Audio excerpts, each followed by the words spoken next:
of October for this single agenda meeting. So first of all, welcome to, should we have any press in, but certainly anyone in the public gallery, you're very welcome. I'll introduce our officers. So on my right, we have Mr. Ollie Bolter, Strategic Manager for Planning and Infrastructure. Next to him is Sarah Wilkinson, Planning and Development Manager. I beg your pardon, Russell first. I changed all of Russell Chick, Planning and Development Manager, then Sarah Wilkinson. Mr. Neil Troughton is our Highways representative. To my left, Mr. Ben Gard, our legal advisor. To his left, Ms. Jodie Gibson, also a legal advisor, and our committee clerk, Ms. Marie Bartlett, over there. There are no planned fire drills during this meeting, so if you hear the fire alarm, please treat it as a real emergency and evacuate the building via the nearest safe escape route. The nearest escape route is via the signposted set of stairs to your left as you leave the council chamber or the public gallery. Exit via the door at the back of the building, walk across the inner car park around the building to the evacuation point, which is the pavement opposite the police station. Lifts can't be used in the event of an emergency. Please don't re-enter the building until you're advised safe to do so by a member of council staff. If I could just ask everyone to check that their mobile phones are switched off or to mute, and for speakers to use the microphones during the public speaking. It's just the silver button on the right as it faces you. If I could ask that no food is consumed during the meeting except for a medical need. Colleagues will remember that they cannot leave the council chamber during the presentation or the debate, and if they do so, they won't be able to vote on that application. I will now run through the lighting system. When you're asked to speak, the green light will display, then the amber light will flash for a few seconds when you're coming to the end of your time, and then when the red light displays, I'll stop you from talking just to make sure that everybody has a fair bite of the cherry and receives the same amount of time. We move then to apologies and changes in membership. So we have had apologies from Councillor Brodie, who was supposed to be substituted by Councillor Mosdell, but I don't believe we've had apologies. We will wait a few moments to see if she's able to attend. Apologies from Councillor Oliver and from Councillor Toogood. Note that Councillor Adams is not present, but it may be because he's under the view that he needs to have retraining before rejoining committee, so I'll follow that up. And Councillor Jones-Evans is sitting. She is a substitute, but I believe you have a point of order. Yes, I've got a point of order. I should be substituting for Councillor Critchinson, but a point of order, if I may, Chair. Part 4, Rules of Procedure of a Council Constitution, 4.23, and the third part of that that section talks about when substitute councillors can be substituted for committees. It's only the planning committee that has different rules. So for any other committee, it could be that day, hour before, notifying you that someone can't turn up and the substitute will be there. So to ensure that all members can make sure committees are full and everyone's doing their duty, that's the whole point. However, with the planning committee, which I found out on Friday when I was asked to substitute for Councillor Critchinson, there's a exception where it says that they have to write, be notified the proper officer no later than 2 days for the scheduled planning site visits. So my issue is that, by the way, I tend to be the beta tester for our constitution these days, so happy to do this on behalf of everybody. But given that planning site visits are not mandatory or in fact required by law, so they're not required by our constitution or by law, why do we have that in there? Because that actually is stopping me now being here representing Councillor Critchinson or representing the public here, as I'm willing here to do my duty, but I'm unable to because of our constitution. Thank you, Councillor Jones. I think you raise an interesting point, and it's obviously salutary to have a situation where we facilitate and encourage as much participation democratically as possible. That said, obviously it is in the Constitution, but may well need to be revisited. So I'll invite perhaps Mr. Gars to give his thoughts, perhaps if you could read out the form of words for 4.23 and give some preliminary advice regarding escalation of that for consideration and further ventilation. Mr. Gard. Thank you, Chairman. Yeah, the rule here is at paragraph 4.23 of the Constitution, and it provides that substitute councillors may attend meetings in that capacity.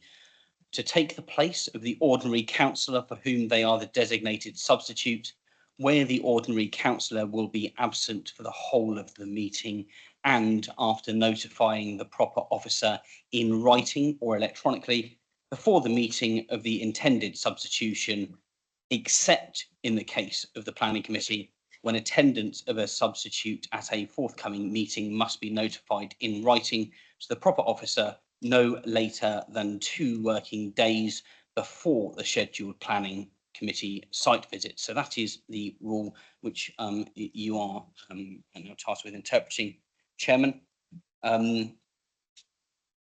That's all I've got on that matter, Chairman, unless you want some advice separately from me on. No, that's helpful. I think for certainty in this situation, hopefully, Councillor Jones-Evans, you'll understand where I'm ruling from. I think because we have that as a coherent standing position within the Constitution, but I do agree it should be revisited because ultimately it's predicated upon an artifact of essentially an interpretation which once held that a site visit was mandatory, and I think that was promulgated as the general received wisdom. We've obviously revisited that, but the Constitution perhaps does not yet reflect that. So I will make a judgment on that to say, for the time being, we need to follow the Constitution for the sake of legitimate expectation and certainty. But I will write to the relevant people, and yes, you have a point, Councillor Jones-Evans. Thank you, Chair. I appreciate your response on that. Yeah, I've no intention whatsoever of pressing the point any further, and certainly not saying I've got right to sit here today would not go against our council constitution and put at risk a decision that may be made here this evening. So that's not my intention whatsoever. So I will leave you all in peace, and I look forward to getting some progress on this. So thank you very much. Thank you, and your attendance very much appreciated. I think, as you say, it's a notable point. Councillor Mosdell. Apologies, I'm slightly late. Not at all, no problem at all. Right, we move on then to declarations of interest. Councillor Phillips. It's my turn to be awkward now, Chairman. Just to let you know, I called in the application that we see before us today. I will be speaking as local member, so I will be withdrawing from the planning committee to enable me to do that. I know after we've asked our questions, I will be withdrawing to the public gallery for that reason. I cannot participate because I have been liaising with the local residents, and I will be speaking on their behalf in due process. Thank you. Thank you, Councillor Fuller. Councillor Spink. Thank you, Chair. Firstly, my apologies for being slightly late arriving. I'd just like to ask this question, because it occurred to me that obviously this is here by way of call-in, but I had always thought, and I think the Constitution still reflects it, that if the local member is encouraged to reach a conclusion, as it were, with the strategic manager and also your good self, and that if it's recommended that there is a refusal, then I've certainly done it. I've written to Mr. Bolter saying that if this case is going to be a refusal in the sense of the officer's recommendation, then as far as I'm concerned, it needn't go to planning committee. And that's what I've always understood is in the Constitution. So if that's the case, and I think it is, I don't think that's being left out of the new Constitution. I wondered why we're here. And if we're correctly here, then it seems to me that our Constitution needs to be amended because there is a snagging list that's being compiled. But perhaps I could ask Mr. Bolter if he records that provision and if it's still in the current Constitution first, and then we could move on to the consequences of that. Yes, certainly, Mr. Bolter. Yeah. Thank you, Chair. Yes, there is no specific provision on the basis that you've outlined. It is simply that there is the allowance for a call-in request to be made, and if it is agreed with, then the item can come to planning committee if that's what the judgment is. You're right insofar as that there is the encouragement that there should be ongoing dialogue between the ward councillor and the case officer to see if those reasons for call-in requests can be overcome. and always we would try and do that. But that doesn't automatically follow that therefore an item will not come to planning committee. Thank you, Chair. Sorry, Chair, just supplementary. Councillor Strick, yeah. Does it follow then that in this case it wasn't possible to come to an agreement with the ward councillor who called it in? Is that why we're here?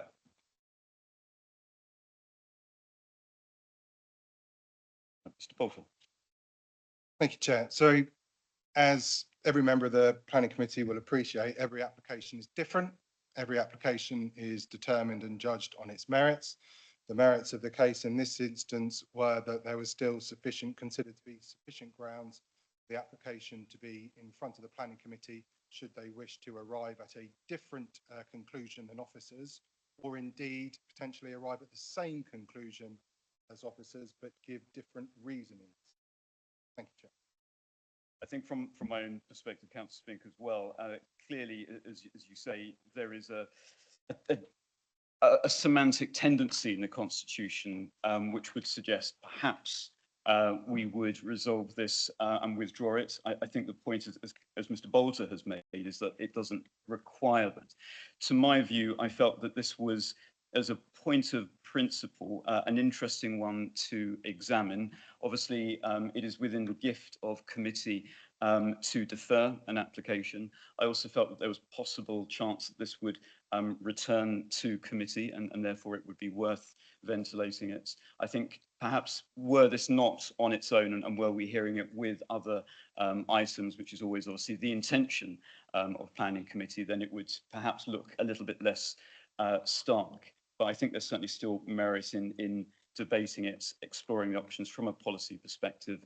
And I would also never want to second guess what planning committee, what resolution we come to. I do ultimately, I think notwithstanding the criticism that is sometimes received publicly in relation to why things are and are not called into planning committee, I do firmly grapple with the question of what is a policy, a marginal policy consideration? Does that apply? If so, you know, what are the reasons not to? Obviously, one of the reasons not to potentially is public expense and public time and colleagues' time as well. But I felt here it would be worth moving forwards. Councillor Mosdell. Thank you. Having read all the stuff and online and as I've got back, for me, I'm quite surprised that this hasn't been deferred because of the late arrival of the ecology report. The whole reasons that we're going through here is the ecology, and then the ecology report is now being here, but apparently the officers haven't had time to assess it. Is that right? So should this not have been deferred until there was time for the ecology report? Because we could be refusing something that when the ecology report is looked at, it actually says, well, that's answered all the questions, which is the reason for the refusal. It seems quite a lot of council time and energy when there is a report that actually might answer some of the questions. Sorry. Oh, thank you. A legitimate question. Yes, Russell, Mr. Chick. Thank you. Yes. So the ecology report and the BNG information was received very late in the process, after the application had been listed for committee, after the report had been circulated to members. So that's why officers decided the application should continue to committee. There wouldn't have been time for the ecologist to comment on the details of the information provided. Also, because local people have made a lot of comments about wildlife, the information would need to go wider than that. It would need to be advertised in a normal way for public consultation.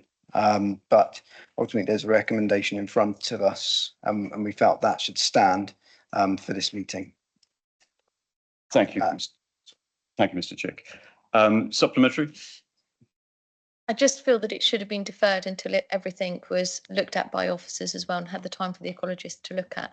I know that, you know, residents can say that, you know, about wildlife and things like that, but a proper ecologist reports do not come cheaply. I'm sure the applicant has paid a lot of money for that report, so for it not to be taken and balanced and looked at, does seem to me that if this was deferred for a couple of months and then came back, or whatever the timescales are, would be more appropriate. It doesn't feel that everything has been looked at in full at the moment. That's just my feeling on it. Thank you. Mr. Chick. Yes, one thing I would say is just have a look at the update paper, because what that says is the report states that the survey is a snapshot in time and doesn't account for seasonal variation of species, which may take up residence after the published report. So we're not confident that it's actually suitable even now. We did make it very clear to the applicant we did not want any more information, but they chose to submit it. So we gave them fair warning, but they obviously chose to go to that expense before committee. Thank you, Mr. Schick. I think I'd also note, I appreciate the potential frustration of colleagues. There is also as it were, an overriding ideological approach of proactively working with applicants. And that was one of the things in essentially coming to a determination and balancing out that we need to be seen as being proactive. There are obviously, and I would hope in the debate, we may have some interesting points elicited, which will be informative for the applicants, will also generally be useful as well for the way in which jurisprudentially, as it were, planning committee proceeds. Councillor Lilly. I do accept and understand where Councillor Mosdell's coming from on that, but obviously did visit the site on the site visit on Friday.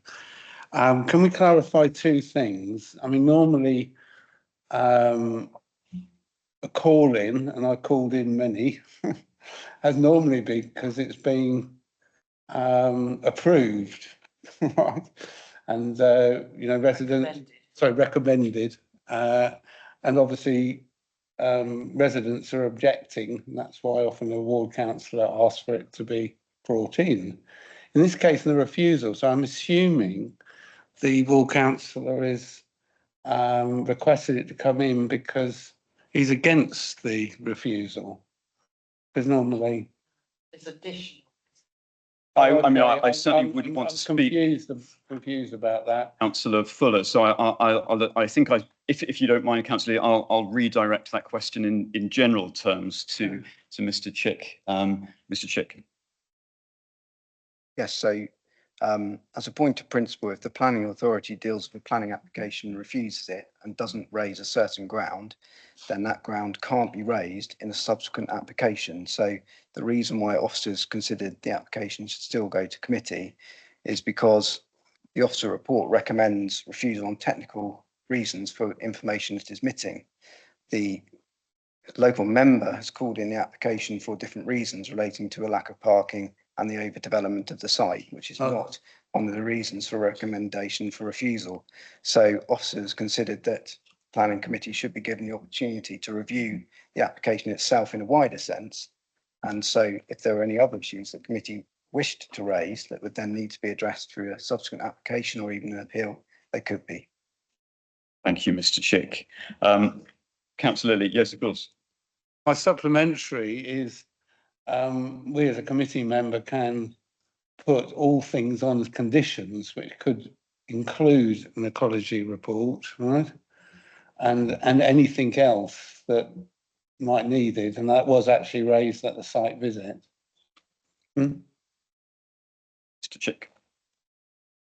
Yeah, it does feel like we're getting into members' questions after the presentation at the moment. But anyway, yes, sorry, I made the point. Sorry, if you can repeat the question, I've lost track of what I was going to say. Sorry. One of the powers that we could do if we decided to, for instance, approve it, not preempting our discussion, we could put conditions that, for instance, that there has to be a full ecology. I'm going to jump in there, forgive me, Mr. Chick. I think the point is that we've demonstrated that there are, I think, Michael, Councillor Lilly, your question is a good one. I think it's a substantive one, and I think it's something that we should be looking at in the application as it proceeds following the presentation. I'm concerned that we don't put the cart before the horse and potentially prejudice the way in which the application is heard. But I think you're very right, Councillor Lilly, to ask that in terms of what it is we can condition and the ways in which it would work. Councillor Andre. Thank you, Chair. With your agreement, I suggest that we go into the actual application, because I think a lot of the things will become clearer. And certainly I would like to hear from the people that have actually come here today to speak on this application. And as you say, I think we are going into members' questions, so I think we should just listen to what they have to say. And that may well answer any potential questions that we have. Thank you, Chair. Thank you, Councillor Andre. I will very quickly defer to Councillor Spink. Councillor Spink. Thank you. Chair, I don't think we are going into members' questions because this relates directly to an agenda item and may or may not affect the validity, as it were, of our decision. It seems to me that if one of the reasons for coming to the committee is the absence of the ecology report, and the ecology report is now available. And if one of the reasons, however, for not adjourning is that the ecology report is not complete, which is what I understand it to be, and if we're being asked to take that into account as a material planning consideration, we would need to see the report. Otherwise, we would be leaving ourselves open to an appeal. We can't take into account an officer's recommendation that the ecology report is unsatisfactory. That is the new one that none of us have seen. If we can't rely on that, simply with great respect to Mr. Chick, we can't rely on that without seeing the report. I think that would be open to an appeal. And I think it's a very unusual situation, but I don't see how we can adjudicate this matter, or how we should adjudicate this matter, if there's a ecology report that we've not seen, but we're going to rely on the recommendation that that report is incomplete.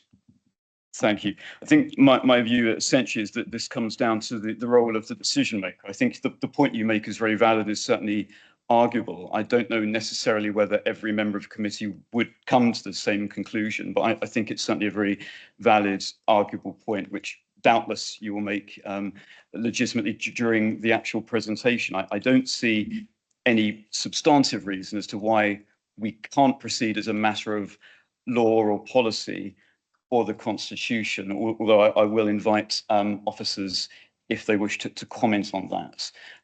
Councillor Price, you have been waiting very, very patiently, Councillor Price. I will defer to you because I think you might have. Thank you, Chairman.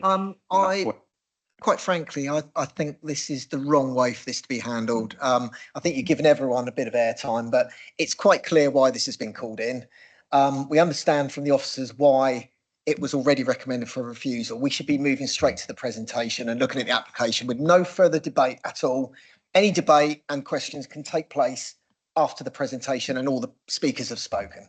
I think that's how it should be handled. Thank you. I agree. I've been certainly trying to ventilate to the extent that it is democratically helpful, but I think we will draw a line under it. We will move on.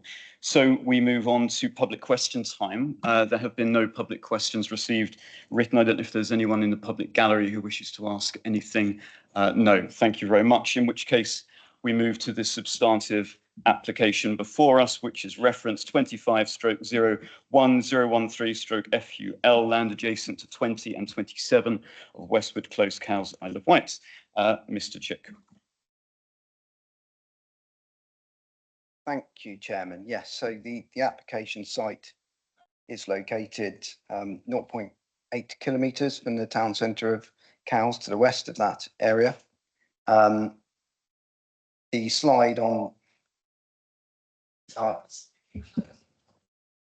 I need to look at it. Hopefully that will help. There we go. So I don't sound like a Dalek.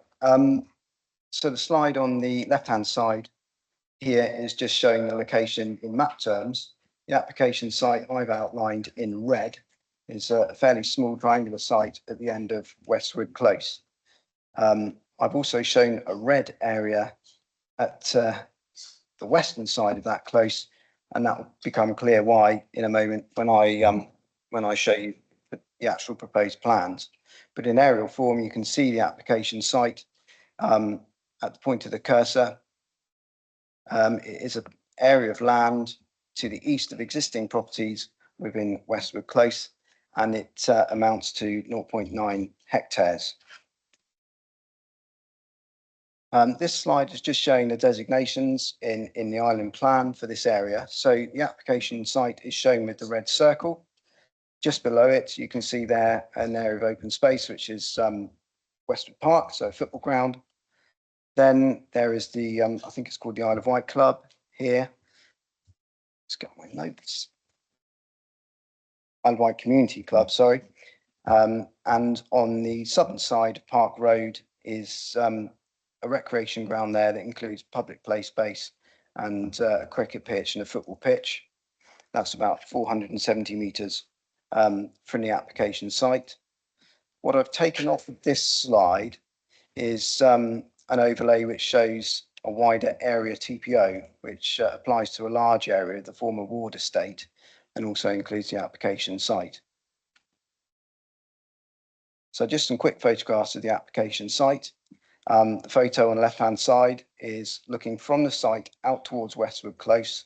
So just showing its current layout with those Georgian style houses, which date from the 1970s, 1980s, and then turning around and looking in the opposite direction towards the application site. So this area at the point of the cursor is the gap between the properties towards the application site. And then I've taken a photograph from the western end of Westwood Close, which shows the area of a proposed parking area, which is handily demarcated by some cones in that location there. Then moving actually into the application site. So stood in the application site looking west towards the existing properties on the eastern side of Westwood Close. So they back onto the football ground. That property has no side elevation windows. Then the right-hand top photograph is looking towards the opposite run of properties there in Westwood Close. Again, there's no side elevation windows, but you can see the site, which is currently quite overgrown with brambles and tussocky grass. And then a slightly zoomed in version of the same photograph above. And then just looking a little bit closer within the properties in Westwood Close towards the application site. Then photographs taken in the application site itself. It does include some scrubby elm trees. Some of those are dead, some of those are on the way to being dead. There's also some brambles across the site, tussocky grass. You can see an existing wall at the site, which was used when it was play space, I believe, to kick balls against. And what you can see off to the side of the application site is a large tree, which is in the grounds of 15 Churchill Road, which is a conifer tree, and that would be protected by the area TPO. And then some slightly, some Google Street View photographs of Parklands Avenue, which is nearby. So looking in one way in Parklands Avenue, which has those Georgian style 1970s houses, and then turning about face and looking the other way towards Park Road, which is slightly more traditional 1930s style houses. So moving on to the actual proposals, this plan on the left-hand side where the pointer is at the moment shows the red line area of the application site. So the area of the proposed houses, and then at the western end of the road, the area of proposed parking spaces. So the proposals are for 6 houses arranged as one semi-detached pair and then a terrace of 4. Both would follow the alignment of the houses right next to them. And then at the western end, you can see in the right-hand slide, the proposed 6 parking spaces. They'd be located approximately 100 metres from the proposed houses. And they're proposing this location here because the road narrows to such an extent that it's not possible to get a vehicle into the area of the proposed housing. So a slightly zoomed in shot, just showing the layout of the proposed houses. They would be 2-bedroom properties, so 2 bedrooms on the first floor and a shower room also on that floor. And then at ground floor level, they'd be open plan with lounge, kitchen and diner. And in terms of the design, these directly reflect the proportions and the appearance and the scale of the houses that are already within Westwood Close. So you can see the terrace of 4 on the left-hand side, showing the front elevations, and then showing the rear elevations below and the blank side elevations, which are the same for the pair, which will be on the other side of the close, but again, effectively the same design approach with the bowed ground floor windows. And then this slide is just showing the proposed houses in comparison to the scale of existing properties. So number 27 on the northern side, you can see the roof lines would more or less tie up. There'd be a space of 2 meters between the properties, and exactly the same on the other side, adjacent to number 20. So, Chairman, the application is recommended for refusal. Thank you. Thank you, Mr. Chick. We turn then to our public speaking part of this application. So if I could ask Ms. Jenny Ward, you have 6 minutes, Ms. Ward. Good afternoon. My name is Jennifer Ward and I live at 35 Parklands Avenue. Our garden runs adjacent to the proposed 6 parking places that will service the 6 proposed houses further down Westwood Close. I would like to object firstly to the impact of increased traffic, citing overdevelopment to an area already jam-packed with parked cars. The residents may have garages, but I suspect they are hard to park in the tight spaces provided. The 6 car parking spaces, which have been reported as being small and close to the junction, will merely replace the curbside parking. The development will be problematic for all parties as there is only a footpath access with problems for emergency services also. The wildlife of foxes and badgers will have nowhere to go. The area concerned is a rare pocket of wilderness surrounded by houses. We have been caretakers of the proposed parking space, brought our fence out to bring it into our garden, or with the verbal permission of Mr. Clark, the previous owner. We are concerned that the protected red oak in our garden could die with development of any kind, and is protected as well. The partial fences that we have been erected in the Arbor area for safety reasons have left us unable to maintain the shrubs and weed growth. We are concerned if the 6 parking spaces are allowed, what will happen to the rest of the space? Will it be maintained? We are in limbo, unable to move or sell as our land boundaries are not certain. This is creating stress and worry for my husband and I, and we hope for a good outcome to the future of the small parcel of land we have loved for 26 years. Thank you very much, Ms. Ward. We turn then to Councillor Richard Hollis on behalf of Cowes Town Council. Mr. Councillor Hollis, I beg your pardon. Councillor Hollis, you have 6 minutes. Chairman, members of the committee, thank you very much indeed. Cowes Town Council objected to this application on the grounds that it's overdevelopment of the site. There would be restricted access to the proposed properties and for emergency vehicles. The former planning application in 1993 that was refused and appealed in 1994, dismissed, was for 4 properties, and now this application has increased to 6 properties. It's also noted that local neighbours have objected due to overlooking, as have island roads due to visibility issues of the highway network. It is part of one's duty on this committee, of course, if you see something that needs tweaking or whatever, you're perfectly entitled to do that. So we've called into question the suitability of the site. Substandard access, when you go on a site visit, as I think you have done, you will see that the houses at the end, they have very difficult parking anyway, and where they park, and they have established that parking for many years, that does not allow any access for any vehicle at all down to the site. We complained about or brought up about overdevelopment. If you look at the plans of the houses, you've got the front of one house less than the length of a house away from the front of the other house. And that surely must be a recipe for problems in the future, let alone not a good standard to which we should be building. There is no access for emergency vehicles. Sometimes you need to have an emergency vehicle that can get closer to, say, a fire. And that I think it's irresponsible to allow a planning application to go through. I know it's not part of the planning system, but to allow something to go through which you knowingly would cause problems, I think is not responsible. And the form of a planning application for four houses was refused and dismissed on appeal, and partly for the loss of the play area. That means that the loss of the play area was established. And just because an agreement may not have been made, it's still an established play area. And it was only in 2021/22 in the report that it says that it was fenced off. That's a long establishment of that play area. And no wonder it looks a bit untidy. But being untidy is not the reason for giving a planning application permission.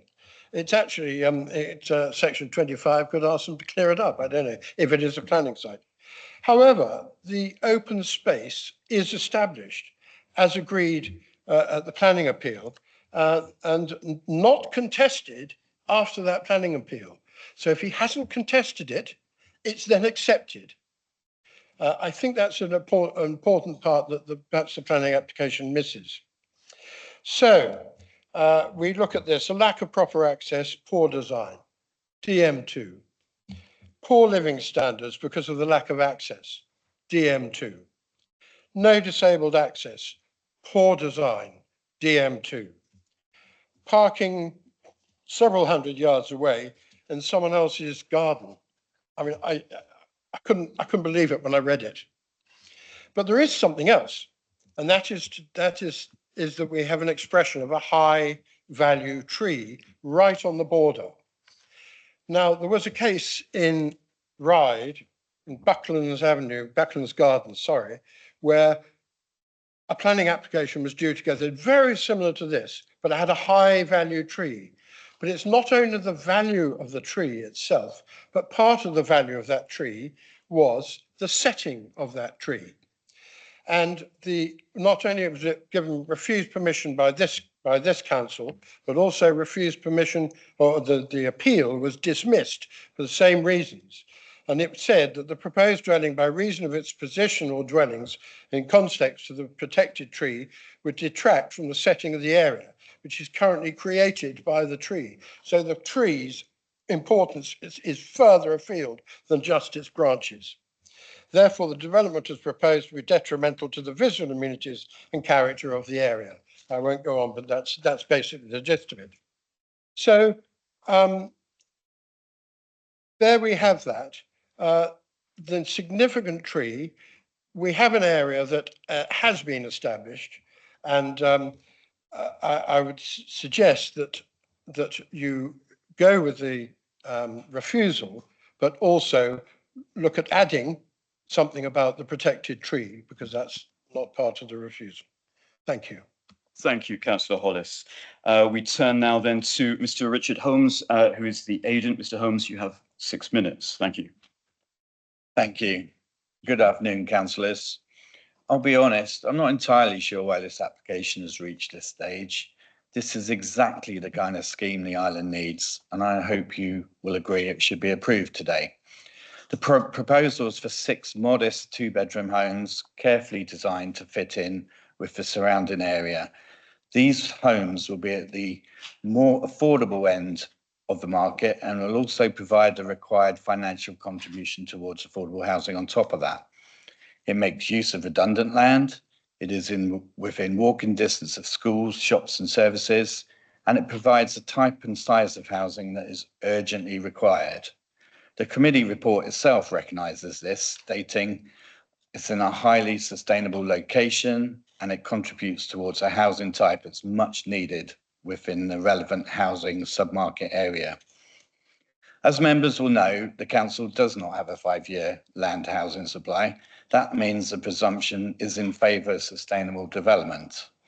The government has made it clear through the NPPF that we must significantly boost the supply of housing, and that small sites such as these make an important contribution as they can be delivered quickly.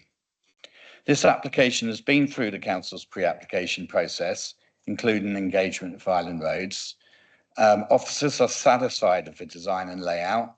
The proposal simply completes the cul-de-sac with no harm to neighbours. Island Roads raised a visibility concern, but officers are clear it is not a valid reason for refusal. And Island Roads themselves did not object at pre-application stage. So what are the reasons for refusal before you today? Ecology and B&G and the unilateral undertaking not being completed. On the latter point, the applicant provided a signed unilateral undertaking almost 5 weeks ago. It has sat with legal services since. A reason for refusal in this matter starts edging into the award of costs territory. On this, the PPG, the Planning and Practice Guidance, states it should encourage all those involved in the appeal process to behave in a reasonable way and follow good practice, and that LPA should rely only on reasons for refusal which stand up to scrutiny on the planning merits of the case, not to add to development costs through avoidable delay. On the B&G issues, these are technical in nature and have already been addressed through the late submissions and will anyway be controlled by the standard B&G condition. As for the ecology survey, we were only told very late in the process this was required. The ecology officer's comments appeared online on the 23rd of September, 2 weeks after the consultation period ended. And on the same day, we were informed that this application was coming to this committee. A survey and a report has now been submitted, as we've discussed, and it confirms no protected habitats. Any minor avoidance measures can be secured by condition, and no change to the layout is required. It seems disproportionate and unfair that such technicalities should stand in the way of a scheme which so clearly meets local and national policy objectives. It also does not feel like this is proactive working as prescribed by the NPPF. In summary, the island needs new homes, particularly smaller, more affordable ones. This is a sustainable site close to schools and services. The design is acceptable. Any technical issues can be resolved by conditions. Members, this is exactly the kind of housing the island needs, and there's no reason to refuse. This is a chance to deliver real homes in the right place at the right time. I ask you to approve it today. But if you're not minded to do so, then I urge you to defer rather than refuse so the final technical matters can be addressed. I thank you. Thank you, Mr. Holmes. We now turn to Councillor Paul Fuller, who's the local councillor. Councillor Fuller. Thank you, Chairman. Thank you, members of the committee. Thank you, officers, for bringing this application to committee. It's not quite as simple as was laid out and why I called in the application. The reason for my call in was subtly different from what officers suggested. However, I do welcome the refusal on this application. Members had the opportunity to have a look at number 20 to 27 Westwood Close. The area is a little bit unloved. There is no argument there, and there is a real opportunity for the developer, or there was an opportunity for the developer to engage with that local community to be able to make sure that the area is a fine living space for people to move into. I would welcome that opportunity, but there hasn't been the opportunity to do that. There was no approach made to me, no approach made to the local community, other than members of the public being requested to surrender some of their gardens to improve access. But, you know, I think a developer could have gone a lot further to actually talk to the people that are affected by this. And I think Mrs. Ward highlighted the issues about trying to find adequate car parking, because however you look at this application, the car parking at the junction with Parklands Avenue is not really fit for purpose. People have bigger cars now, and that is one of the reasons why the garages aren't being used. You know, I would certainly welcome the upgrading, and this is a real opportunity to grasp the nettle and take that forward. One of the issues that members of the planning committee would have seen is that paved area. That paved area a few years ago was absolutely lovely. We used to have a management committee that used to run that, and it was a lovely area. There was seating there. At the end of the road, there was a play area where local children would go and play. They would kick balls up against the wall, and it was a fantastic living space. I was approached by the previous developer for this area, a chap called Miles Clark, and we were talking about trying to enhance that area to make the living space in that community much better. So, you know, although the current developer hasn't engaged, the previous developer certainly did, and I welcomed that opportunity to do that. People would have noticed on the paving area that there is signage restricting parking. Now, if you go there, if you go to the paved area during the weekend or in the evenings, you will see that paved area is overflow car parking for the residents that live in Westwood, Westwood Close. They can't use their car parking, the garages because they were built for much smaller cars in the 1970s. You cannot fit a family-sized car into those garages, and for that reason, the roads are congested and very, very difficult to live in. You know, what I'm asking for is a little bit of TLC. The area could be absolutely fantastic if there was that engagement. You know, what is of concern to me is that, again, there is no, if you look at the NPPF is very, very key to enhancing local areas, local communities, and this is something I would like to see happen. You know, at the end of the day, we have the application before us at the moment. There is no solution to the lack of parking. Parking at the junction seems to be an afterthought. The spaces are very, very small still. I don't think they're going to be fit for purpose, and I think what we will see is more parking going onto that paved area that is outside the properties at the moment. That is not acceptable. The applicant owns the paved area, and I'd like to see him doing something positive to enhance that. There is no solution to address the upgrading of that paved area. You know, a few bits of public realm, seating, trees in the area would make it a much better living space. I would welcome the opportunity to talk to the applicant about that. No, there's no solution to enhance the character and the landscaping in the area. The setting, again, is something else that could be vastly improved. You know, at the moment, there is not that opportunity, and I would welcome, if we did accept the refusal, then that would allow that engagement with the developer to take place, because is something that is well needed in the local area.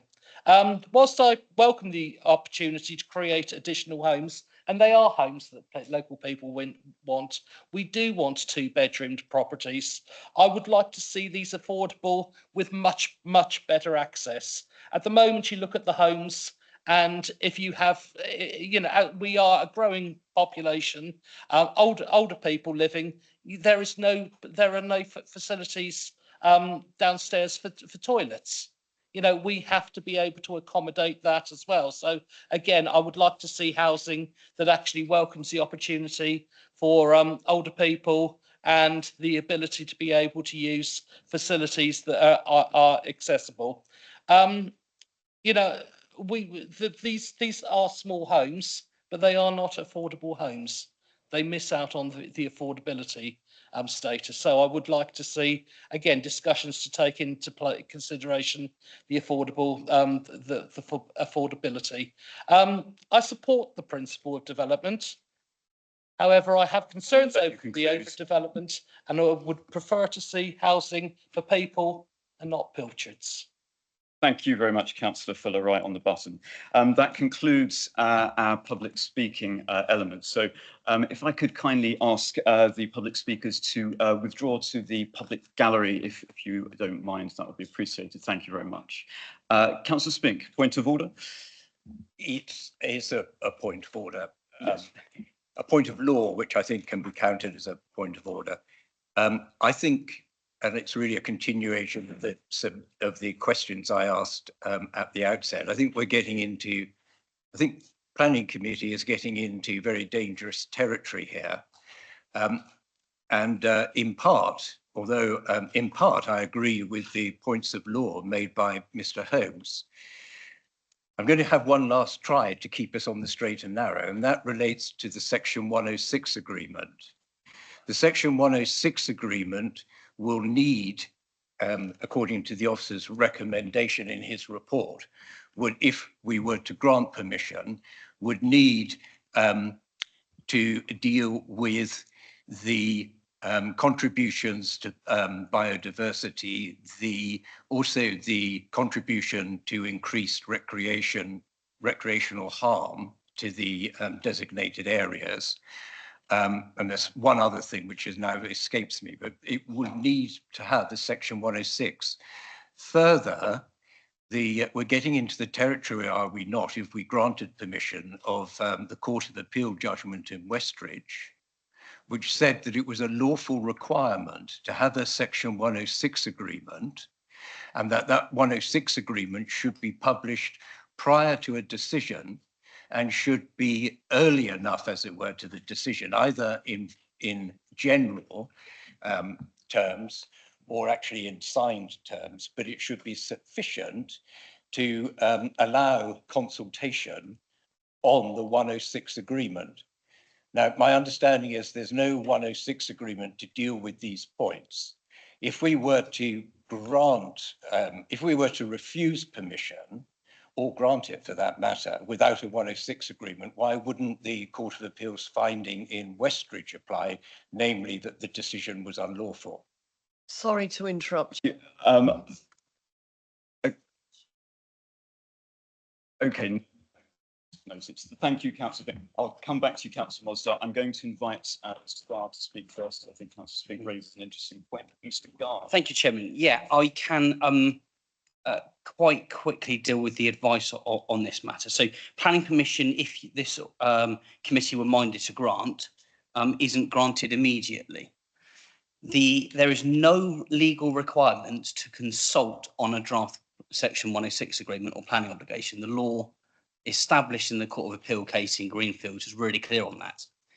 The legal requirement is merely to publish, and it is simply for awareness of people. The court said it absolutely is not for the purposes of consultation.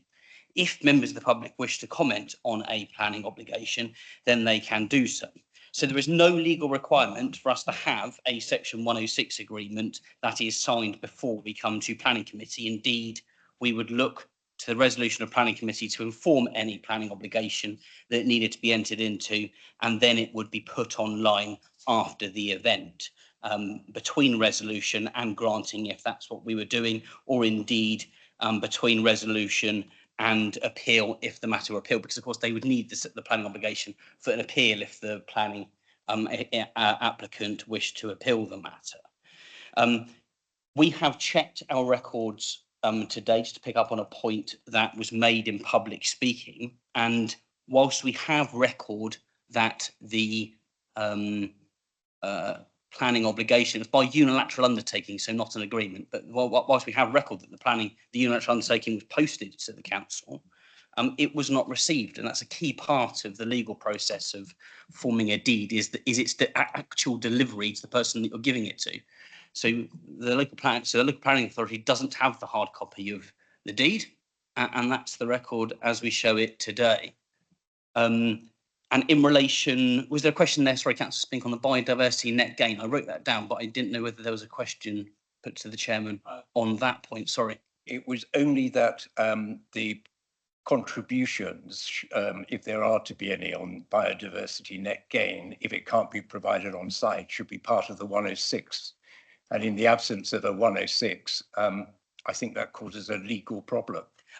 So it would be open to this authority, if it were minded to grant, to place an obligation on a contribution for biodiversity net gain. And if that were the views of this committee, we would take that contribution away, the resolution, and add it to a Section 106 agreement before we granted planning permission. So yeah, if there were obligations that the committee felt were needed that could be justified to offset the harm caused by the proposed development, then we could add those in. You could add those as a resolution and we could take those away. They would be negotiated as part of a Section 106 agreement in the normal course of events. The drafts as part of that will be published on the council's planning register, and we wouldn't grant planning permission until all of the elements of the resolution were met, including any contributions that you were so minded to include. Thank you, Mr. Gars. My view is that ultimately there's nothing substantively that prevents us from debating this. I do take your point, Councillor Spink. I think that's possibly a satellite issue with regards to the process. But as far as I'm concerned, how decision makers come to the point of what their conclusion is something that is for them. I don't think as a legal point there is anything which prevents us from moving to an approval or a rejection. But I will offer you a supplementary if you could be brief. So we're being asked, and this will be a question, but it's not always easy just to ask us a blank question, as it were. We're being asked as planning committee, I just want to be clear of this, to consider an application when one of the grounds of refusal are that recommendation for refusal in the officer's report are that there's none or no sufficient ecology report. We've not seen the ecology report because there is now one. So we're taking a decision to refuse based on an officer's recommendation on an ecology report that we've not seen.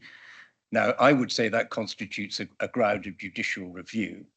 Secondly, I don't agree with it's a while since I read Westridge, but they did say, as I understand it, that failing to publish prior to arguably the granting of permission or the decision notice is unlawful.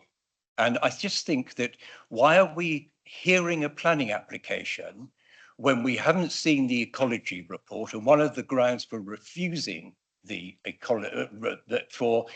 recommendations for refusal is based on the ecology report, which we've not seen. It seems extraordinary that we should proceed on that basis. And secondly, the other ground for refusal is that there is no 106 agreement. Now, we can't refuse on the basis there's no 106 agreement, which would be somewhat illogical to then publish a 106 agreement after our refusal.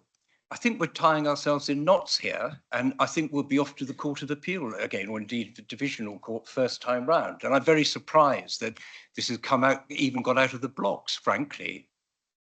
It should be, we can't now, which I thought would be better, we can't now simply adjourn, but we could defer. And I think these problems need to be properly sorted out before we spend more money on defending hopeless judicial reviews. Thank you, Councillor Spink. Mr. Chick. Yes, so in terms of the ecology report, when the officer report was written, we didn't have one, even though the site is not developed and covered in potential habitat. The developer did not provide an ecology report, and that was raised an objection by the ecology officer. Officers informed the agent that the application would be going to committee and we wouldn't be accepting further information. We've declined to accept the ecology report. The planning authority can do that. The Act is very clear that if information is received late, planning authority does not have to accept it. We haven't, so it's not being taken into account. From our point of view, we would need to carry out public consultation because of the comments made by local people, even tonight, about wildlife on the site. We would also need to consult on the biodiversity net gain information, which when submitted was full of errors. So those updated elements of information haven't been accepted. We do have them. They may not be suitable. We haven't got the ecology officer's comments because she is not able to turn around comments in 2 days. So in terms of a legal agreement, although a draft has been submitted to legal services, it hasn't been completed. So the reasons for refusal in respect of the unilateral undertaking is that it has not been completed. It's not that we don't have one, it's that it hasn't been finished at the time that the decision has been made. Now, if the application was to go to appeal, the legal agreement could be sorted out before that appeal. But at this stage, it isn't completed, hence the reasons for refusal, which the officer report sets out. Thank you very much, Mr. Chick. Councillor Mosdell. Sorry, I'm absolutely bursting. This is quite good fun. I'll come again. I quite like being Councillor Brodie. I've got a few notes here, but I personally think this does need to be deferred. I think that we are in a position that okay, that actually, if you are a developer, you have paid a lot of money to get to this point. You know, planning is not cheap and applications aren't cheap. And actually, people need to be given fair timescales to do something. And listening to the agent, actually, the ecologist said that they wanted to report 2 weeks after the consultation had ended. If you had a planning application in, I assume most people would be looking at it and seeing what different things were coming up on that application. So I think the agent said, I don't know if that's correct, that actually the ecologist actually wrote 2 weeks after the application, the consultation had ended. Maybe it's me and my like metal I've got in my body. 2 weeks after the consultation had ended to say they wanted an ecologist report, trying to employ a professional. Anyone watching online, I don't know if you're able, could you swap with Councillor Price? Would you mind, Councillor Price, if it's in this system systemically? Or thank you. So to employ an ecologist 2 weeks after everything has ended just doesn't seem fair to me to be able to get that done in 2 weeks. They said that, you know, that actually was 23rd of September. We're 2 weeks later. 2 weeks to get a professional to do a report doesn't seem a fair request. I think, you know, as planners and planning committee, it was just what I picked up from what the agent had said, that was 23rd of September. If you could clarify those dates. Was slightly surprised at the local member saying that they expected lots of engagement. As a ward councillor, I spend most of my time looking through press lists, and as soon as I see that there is an application coming on board, I make sure that I actually speak to, if there's issues all coming up, then I engage rather than waiting for them to come and engage with me. I don't feel myself with that much importance. Actually, I think these type of houses, we say that they are affordable. You know, we do have people at the moment who want 2-bedroom houses, small starter homes. The whole point is you have a natural progression. And if you were going to buy a starter home, your top of your list probably wouldn't be a parking space. It would be somewhere that, you know, you might have to park somewhere away, but you'd be a young person with a young family. You could walk. If you live anywhere in Cowes, or even if most sort of houses in Sandown, they don't have ASAP parking space that comes with it.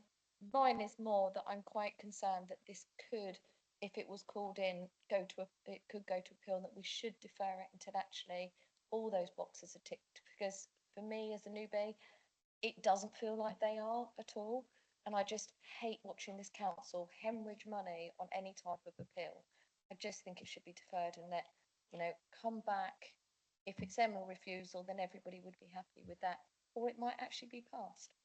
Thank you, Councillor Mosdell.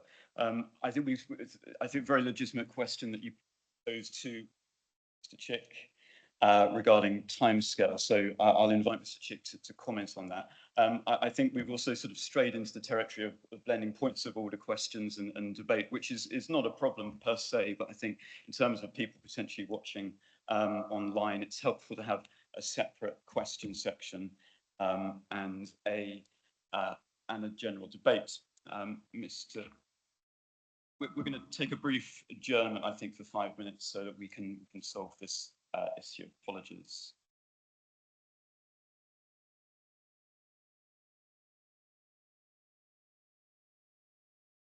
We will make that 5 minutes if anyone wants to have a rest break whilst we try to fix this. Thank you.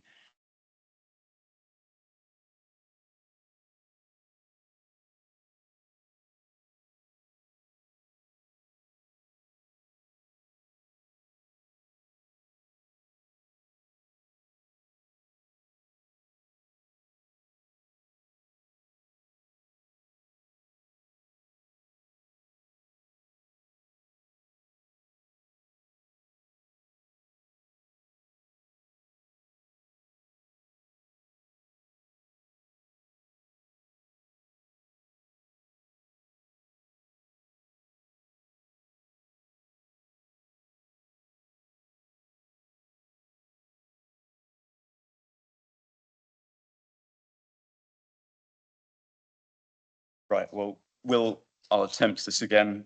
It seems to be a little bit better, so let's return to session. Mr. Guard, are you able to speak to Councillor Mosdale's point regarding timescales for developers in relation to additional information? Sorry. I beg your pardon, Mr. Chick. I'll pretend to give you legal advice if you want, but it won't be correct. Okay, in terms of the information, Planning Authority never made a request for the information to be provided. The ecology officer advice came onto the council's website at the time stated. We did not request for an ecology report to be provided.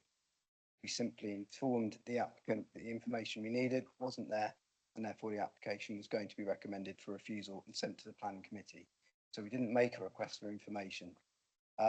It is for developers to ensure that they provide the information, a validation that they think the planning authority should have.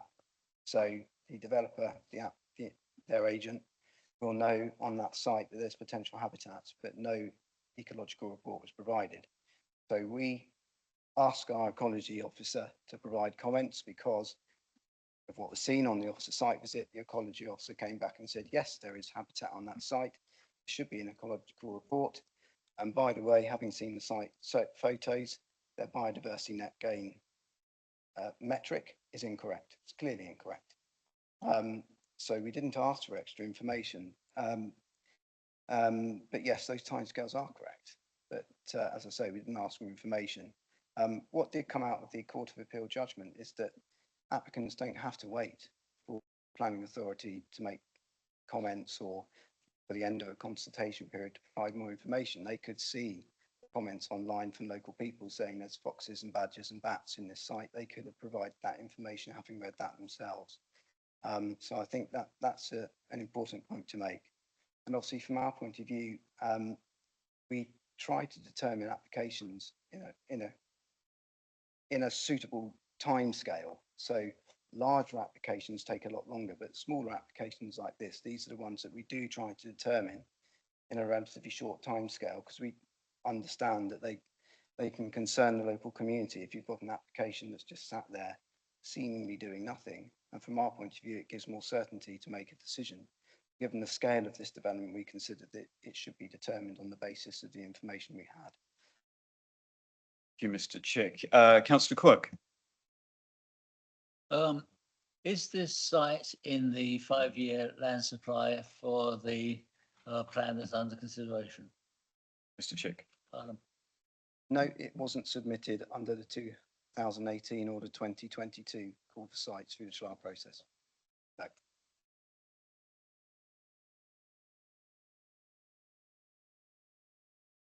We're acting under a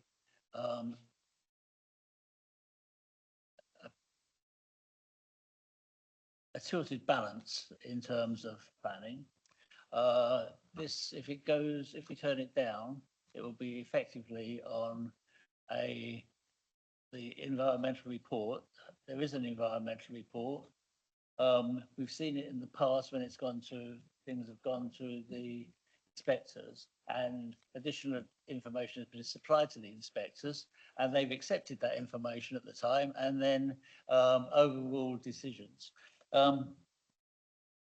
I think we should really be looking at getting this properly sorted. That we look at the information in terms of the environment. We look at the whole package that is available. Encourage the agent to go back with the developer and discuss the issues that we have raised. But I would propose that we defer this because it seems by far and away the best. And I don't like deferring things. If you may remember, when I was chair of planning, we went 4 years without deferring a single thing. One of the first decisions that I took, we took when I was as chair, was looking at the first phase of Westridge that had been deferred 5 times, and we then sort of actually started approving things. But this is the classic example of where you need to defer because we don't have the information that we need. And in terms of natural justice, you have to give the people the opportunity to provide it. I would move that we defer. Thank you, councillor Quirk. Is there a second? Councillor Spink, thank you. Do you wish to speak to the matter or reserve your rights? I think I've said all I can possibly say about it, but I firmly support the proposal. Thank you. Well, with your indulgence, as some hands also are raised, we'll continue the debate. So, Councillor Andre, then Councillor Lilly. Councillor Andre. Thank you, Chair. Oh, if I'm just sorry, going to pause you there, just because Mr. Chick has indicated that he'd like to address the point that Councillor Quirk has raised. Mr. Chick. Yes, and it's a fair point by Councillor Quirk. If committee consider the application could be deferred, but what shouldn't happen is committee defer an application to ask for certain information, and then at the next committee the application is refused for other grounds. That would be unfair behaviour. So what the committee would need to do if there's going to be a deferral is also make up its mind whether there are other reasons why the application should be refused or not. So that's why the application is here. So ultimately, what I'm saying is it would be unreasonable behaviour to say, go away, we'll consider the ecology reports, we advertise, we get the legal agreement completed, then come back and say, this is overdevelopment. The committee does need to have that thought process, I would suggest tonight, to give some certainty over how the application is then determined once the information is considered and consultee comments being taken into account in public consultation. Thank you, Mr. Chick. Councillor Andre. We're pleased to know, Chair, I do actually have a question.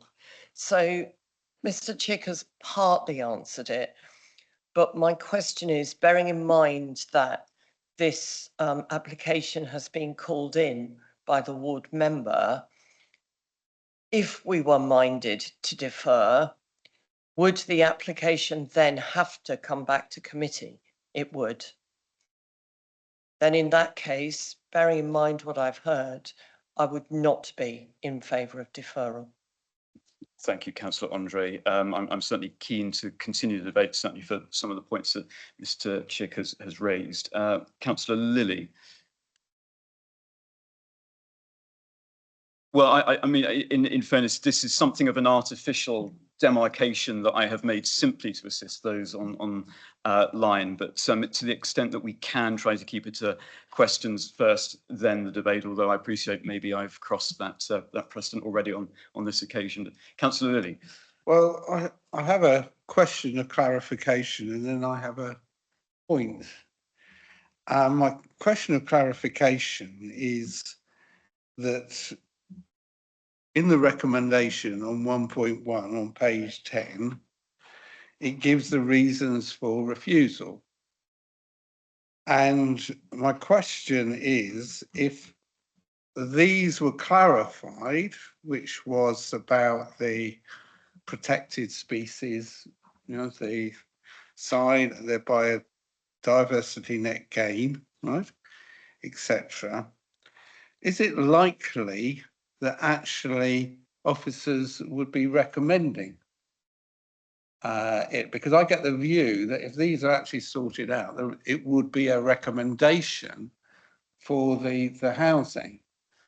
That's my question. And my point that goes with it is I actually visited the site, you know, as we're meant to, and I looked around. This was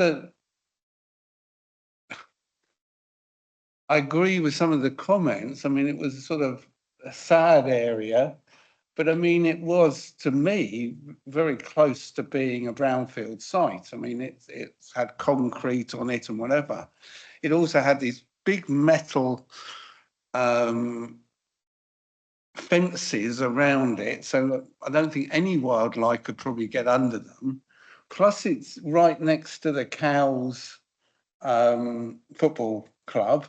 So you'll have all the lights from their big lights that would actually go onto that site, which might have been great years ago for children playing football in that area. I just saw it as rough land. It didn't look like there was actually any wildlife, if there was, in it. I mean, you just had brambles and sort of things.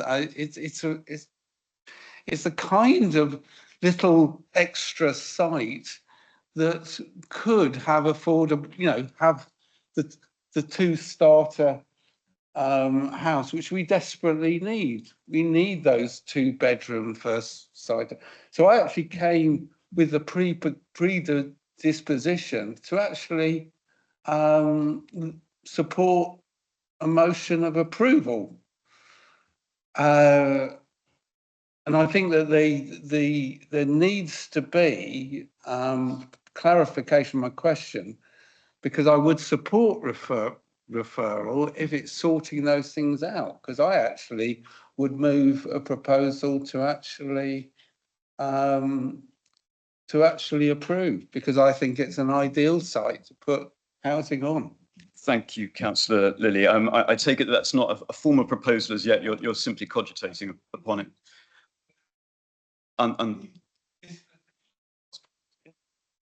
Understood. Mr. Chick, can you speak to the points that Councillor Lilly has raised? Yes, thank you. So, I mean, in terms of the ecological information, I think what you're asking is, would it be acceptable? At this stage, we can't say whether it's acceptable or not, because we haven't assessed it and our ecologist hasn't assessed it.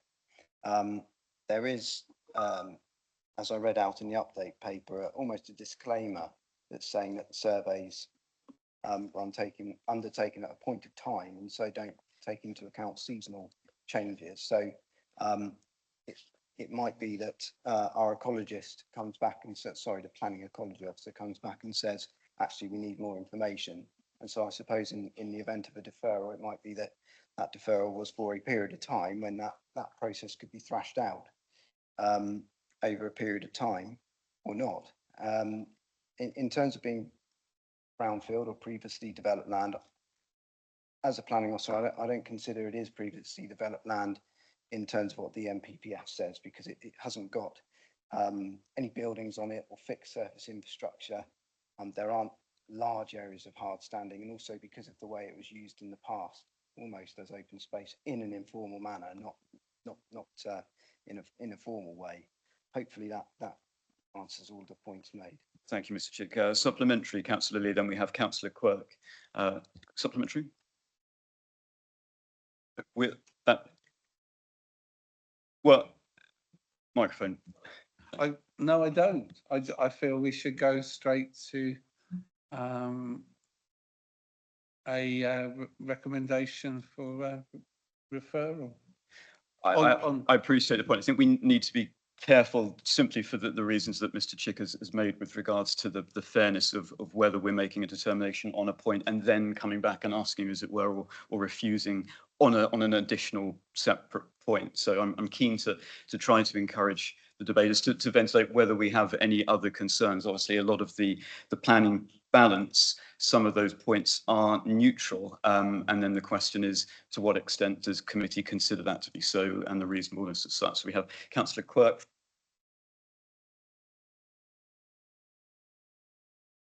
My one just relates to the motion. I'm quite happy to clarify the motion that we defer and it comes back to this committee within 12 months.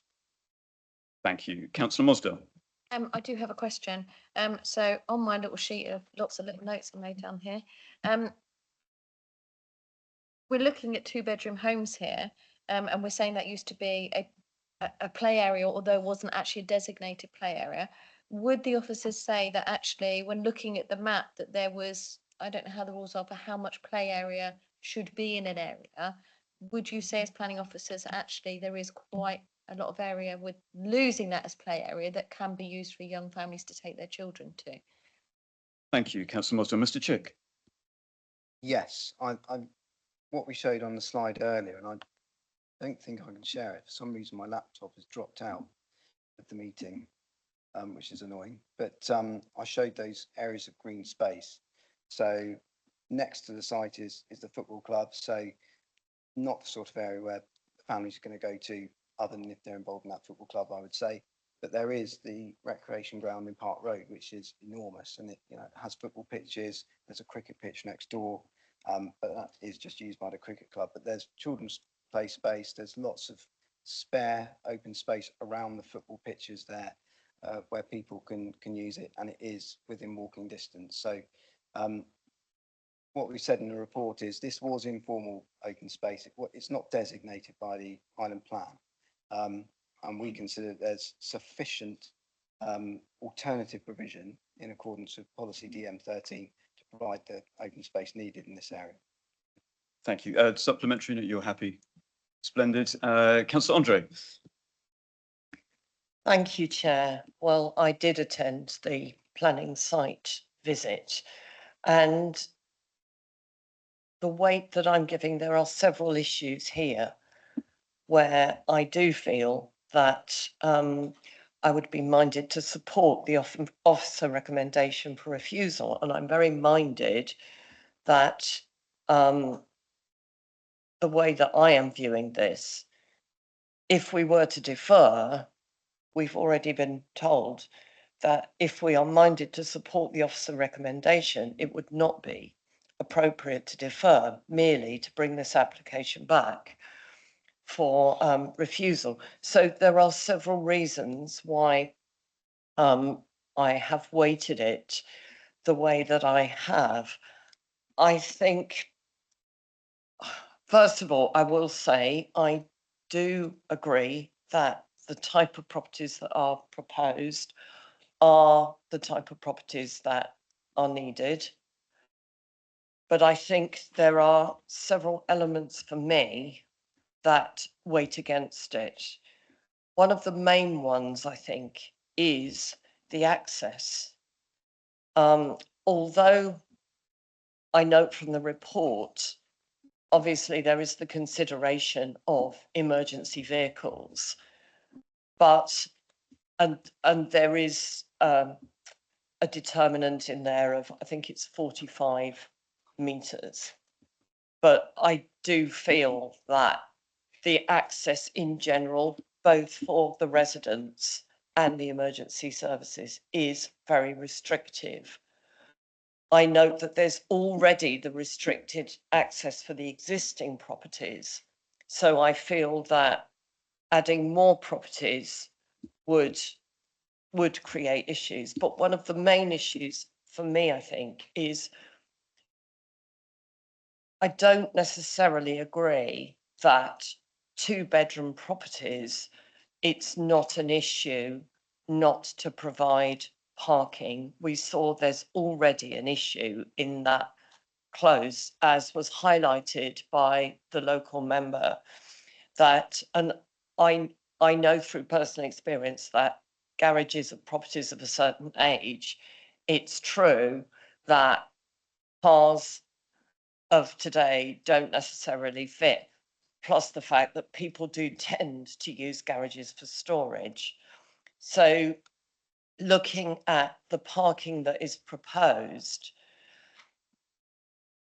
they're 2-bedroom properties. So I think potentially in terms, they would be possibly starter homes rather than for an older demographic. And I think there would be well, I say the requirement, I use that in a ideal sense, for parking.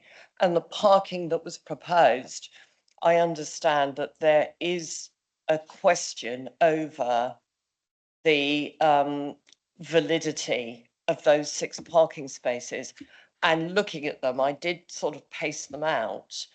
I did feel that they would, if there were cars parked next to each other, you'd have to be extremely slim, I think, to actually get out of one car. I thought, I did check with Mr. Troughton that they are within the recommended size, but it did look like they would be minimal.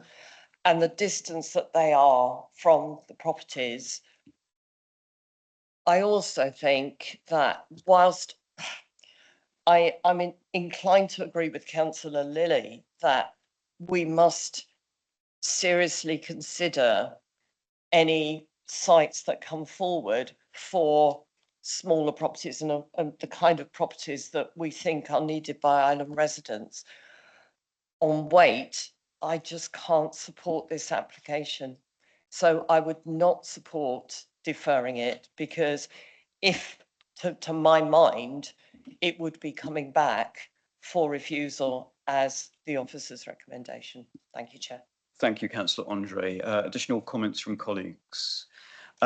Councillor Price, then Councillor Mosdale. Councillor Price. Sorry, is actually a quick question, and then I've got some other points to make. But am I right in saying if we did defer this tonight, and it gives time for the officers to consume all the information and make an updated recommendation, that could be then a recommendation for approval that we are then considering back to committee. Is that correct?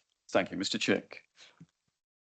Yes, potentially. I mean, there's a sort of a work stream to go through, which I've sketched out, which would be the ecology report and the BNG information is accepted. We carry out the public consultation. We gain comments from the planning ecology officer, and then we work out what those comments say and whether the information is acceptable or not. But if it was seen to be acceptable and the legal agreement was thrashed out as it should be, then the application could come back for recommendation for approval. Thank you. I think I'm going to collapse the sort of artificial demarcation, as I say. So I think if anyone wishes to continue from a question into general comments, absolutely fine. So Councillor Price, then Councillor Mosdale. Thank you, Chairman. Thank you, Russell. First of all, you know, throughout my ward, I've got little, what I'll call them rural pockets within built-up areas where you've got these little bits of wasteland that the local wildlife rely on. And what you do when you take that little bit away, you move the foxes, you move the badgers, you move these things that maybe you don't realise are there. You move them somewhere else because that little area where they've managed to make a home has gone. So I think we should never look at every single little pocket of land as a planning opportunity. But on the other hand, we should. So there's a real sort of contradiction there.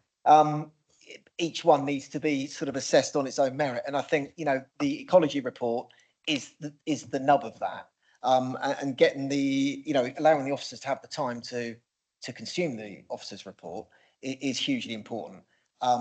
I don't feel like support and referral. I think I'll listen to what everyone says before I decide on that. Sorry, deferral. I don't really look at, I don't feel minded to support that because I think what that will mean is that we will then have it straight back to us in a few months' time as a recommendation for approval. And if we don't introduce the right points tonight, we won't be able to add them in then. If there's anything else that, like the points that the local member and the town and parish councillor brought up. So I think, you know, that would have to be, I think I'm right in saying that it would be a new application that might be considered at a later date, and then it could be reconsidered with those points. So I'll maybe look for some clarity on that. But I think, you know, the site itself, it's quite small. But then look around Newport. There are areas where people live, where there's 2 houses being built in this tiny little place, but people make their lives there and they live there and they can walk to school and they can take their kids to play in the park just down the road, for instance. They can get on the bus, which comes just along Park Road. You know, there's plenty of access there. But to ever consider that any house doesn't need a car is just foolish. You know, we've unfortunately got a big block of flats in Newport that I won't say where it is. And, you know, that actually was in my ward before the boundary change. And I spent probably 10% of my time as a councillor in the first couple of years trying to manage the issues that came from that when local estate agents were saying, oh, you can park down that road there. Because there's no on-site parking in a big block of flats. You know, so making sure that we don't provide the right parking for applications is hugely important. That said, there is 6 spaces provided on this site, for this site, but not on site, which means, in my opinion, there'd probably be a bit of a free-for-all. You may just push these people to park down an already congested road. There'll be more pavement parking and all the things that then we can't get parking officers to manage. We could be just introducing lots and lots of extra problems. I don't feel like we can address all of that tonight, that's for certain. I'm just putting my own thoughts out there. Yeah, I think when it comes back to it, I would like to get a little bit of understand how officers feel if it is refused on following officers' recommendations tonight, and it's refused, if the applicant came back with a new application, does that give us, as under a new application rather than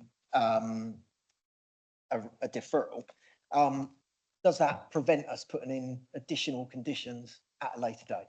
I think that's a really important issue to discuss tonight. Thank you, Councillor Price. Yes, Mr. Chick, can you speak to that? Yes, so I mean, firstly, if it was refused and another planning application came forward, the local member would have to make a new call-in request for it to go to planning committee.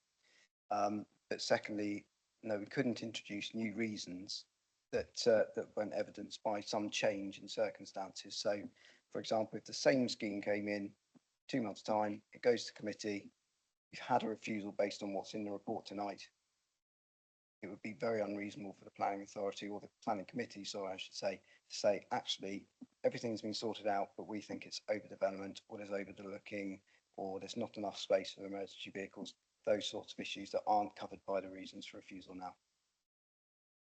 So they need, as I said earlier on, you would, if you have those concerns with the scheme that is here now, they need to be voiced tonight. So the applicant can go away and consider those. But if you don't have those concerns and you wish to defer, then it can only be based on the information that's being required via the deferral.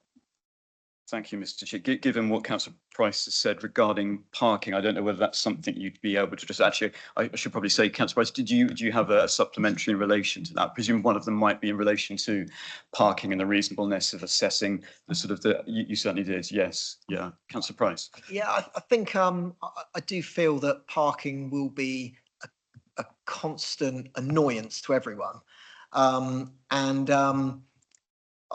I really don't know how we address that, but I think building something into the refusal that notes that would be somehow important. Because at the end of the day, that they probably are meeting the criteria by providing 6 spaces, but they're not directly on site, and they could potentially be a free for all. So I just don't know how we it's an unusual evening tonight, isn't it? It's not the normal way we're looking at things. It's you know, trying to make sure we don't set ourselves up for trouble and making problems for the local people and the local members as well afterwards, I think is important. So it's, for me, it's the parking that maybe I'd like some words of comfort maybe from officers perhaps on it. But I think everything else, really, we should be looking at this in line with officers' recommendations. Thank you, Councillor Price. I would agree, and this is sort of one of the reasons of bringing it before us, because as you say, there are some interesting elements in terms of interpretation of policy and application to this particular site, which is potentially fraught. I'm going to defer to Mr. Gard, who wished to speak on a matter, and then I'll bring in Mr. Chick regarding your points and Councillor Andre's points of parking. Mr. Gard. Thank you, Chairman. Just a point of clarification, Councillor Price, and that if a vote were taken tonight to defer for the reasons that have been put and that have been seconded, you've aired your concerns now tonight. You'd still be perfectly able to raise them when the matter came back before you. Albeit you would simply be asked to weigh all of the information that is before you at the time. So you won't be prevented from raising those points again, but you'd just be asked to consider the application as a whole when that came back before you. So I didn't want to leave you in a position where you felt like it was tonight or never. It's important that it's raised for the reasons that my colleagues have said, that gives the applicant an idea that it's not just the things that you're deferring for that concern the committee. There are also other things that might concern the committee, and that gives the applicant a full picture. But you won't be prevented from still having regard to those things if the matter came back before, if a vote to defer for those reasons were taken. I just wanted to make that point. And that's all I have to say. Thank you, Chairman. Thank you, Mr. Gard. We'll turn to Mr. Chick regarding the points of parking and the general policy surrounding that, Mr. Chick. Thank you, yes. And I was going to use the word unusual, the same as Councillor Price, because the layout of the site is unusual in that the parking is 100 metres away from the houses. But that's within walking distance in planning terms. It may be slightly inconvenient, but they are proposed. The SBD for the housing size, given the location they're in, states that 1 parking space per house is required. And the actual dimensions of the parking spaces do comply with highway guidance. I think Mr. Troughton confirmed that on the site visit. So I think we'd be on slightly unstable grounds if it was raised as a reason to refuse the application in terms of either lack of parking because there's suitable amount of parking or the distance from the houses, because I think it would be within walking distance. And of course, when the houses were for sale, whoever is buying them would see where the parking spaces were. And so they'd make that decision on the basis of purchasing those houses. Thank you, Mr. Chair. My question is in relation to access for emergency vehicles and such. Could you talk us through that a little bit in terms of how far outside the parameters of acceptability and what potential precedent there is with regards to that? Thank you. Yes, so if you look at paragraph 7.47 of the report, that outlines the Island Roads guidance in terms, well, it's national guidance, but it's been created by Island Roads. In terms of access for fire appliances, they should be able to reach within 45 metres principal access of each proposed dwelling, with the vehicle not having to reverse over a distance greater than 20 metres, and provided within a minimum carriageway width of 3.7 metres. It then goes on to say that that can be reduced to 2.75 metres over short distances. But what Island Roads are saying is can't remove the fact this is an existing situation for the houses that are there already. And so what they're saying is that, yes, it doesn't directly comply with the highway guidance, but the provision of 6 additional dwellings would be unlikely to make the situation materially worse. Thank you, that's helpful. Our running order then is Councillor Mosdell, followed by Councillor Spink, then Councillor Andre. Councillor Mosdell. Thank you. I think we can be assured that whatever happens, this application is coming back in some form, either deferred or as a new application. It's not going to go away because clearly these are quite nice looking houses. I think that's one thing everybody's agreed here, which is something we need, is the 2-bedroom houses. I like to agree with Councillor Price, but I actually agree with Councillor Lilly at the moment, which probably my head will explode in a minute. Actually, parking, if you're a young family and buying your first home, is a luxury, and it is costed with estate agents whether you have a parking space. So you pay an extra premium as you are going up the ladder. I have a family member who's moving at the moment. They're going on their 3rd move, and their 3rd move actually has a parking space that will then come with that property.